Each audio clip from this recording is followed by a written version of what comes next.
dunidan aynu ku noolnahay waxaa lagu ogyahay ilaa 196 dowladood waxaana jirta inay bulshooyinka ku nool ay yihiin kuwo ku kala duwan caadooyinka iyo dhaqamada ay haystaan halka sidoo kalena ay khariiradahooda dhuleedna kala qoqoban yihiin barnaamijkeenana waxaynu ku eegaynaa macluumaad iyo xogo ku saabsan dalalka qaarkood dalka Faransiisku waxa uu leeyahay xilli saacadeedyo kala duwan si la mid ahna dalka Mareykanka waxaa ka jira ilaa 11 xilli saacadeed oo kala duwan kuwaas oo qaarkood daqiiqado yar kala horeeya xilli ay dalka Ruushkuna leeyihiin ilaa 9 waqti saacadeed oo kala duwan taasoo macnaheedu yahay in xilliga saacadu ku kala duwan yahay waddan kaliya gudihiisa jasiiradda Maldives ayaa ah dalka loogu cabsi qabo inay ku dhex qarsoonto biyaha badda taasoo ay sababi karto diirimaadka cimilada adduunka oo biyihii adkaha ahaa u rogaya dareere qulqulaya korna u qaadi kara jooga biyaha badda iyadoo jasiiraddu ka sarreyso badda masaafo 1 mitir iyo waxoogaa sentimitir taasoo ka dhigaysa mid ka mid ah mandaqadaha ugu joog hooseeya dunida dalka Canada ayaa ah waddanka ay ku yaalaan harooyinka ugu badan kuwaasoo u dhigma 60% tirada guud ee harooyinka caalamka ku yaala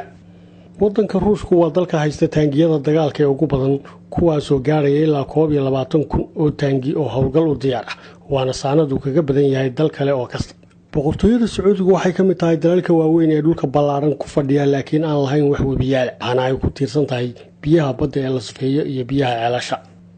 dalka Mongolia waa waddanka ugu ciriiriga yar xagga dadka marka loo eego ee la dhinac dhigo tirada dadkooda iyo qiyaasta masaafada dhulkooda iyadoo 4 qofba ay ku soo hagaagayso 2 kiiloomitir iyo badhul ah tusaale ahaan meelaha ciriiriga dadku ka jiro waxaa ka mid ah Hong Kong halkaas oo gobolka Mong Kong ay 2 kiiloomitir iyo badh kaliya ku nool yihiin dad ka badan 340,000 oo qof dowladda Hindiya ayaa ah waddanka ay ku nool yihiin dadka ugu badan